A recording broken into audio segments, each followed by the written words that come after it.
పింఛనుదారుల ముఖాల్లో రెట్టింపు సంతోషం వెల్లివిరిసింది.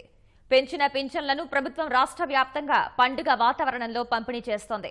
జనవరి నుంచే లబ్ధి చేకూరుస్తామన్న ముఖ్యమంత్రి చంద్రబాబు హామీ మేరకు గత నెల బకాయిలతో కలిపి పింఛన్ల సొమ్మును అందజేశారు. జిల్లాలు, నియోజకవర్గాల్లో ప్రజాప్రతినిధులు స్వయంగా లబ్ధిదారులకు డబ్బులు పంపిణీ చేశారు. వృద్ధులు, వితంతువులు, మత్స్యకారులు, చేనేత, డప్పు కళాకారులు, గీత కార్మికులు, ఒంటరి మహిళల పింఛన్లను 1000 నుంచి 2000 రూపాయలకు పెంచారు. వికలాంగులు, చర్మకారులు, ట్రాన్స్జెండర్ల పింఛన్లను 1500 నుంచి 3000 రూపాయలకు పెంచారు. మూత్రపిండాల వ్యాధితో బాధపడుతున్న వారికి 2500 నుంచి 3500 రూపాయలకు పెంచారు. మొత్తం 54 లక్షల మంది పింఛనర్లకు 3 రోజుల పాటు ప్రభుత్వం పంపిణీ చేయనుంది. ఇక పసుపు కుంకుమ పథకం రెండో విడతలో 10,000 అందిస్తామని ప్రకటించిన ప్రభుత్వం ఆ మొత్తానికి 3 చెక్కులు పంపిణీ చేస్తోంది.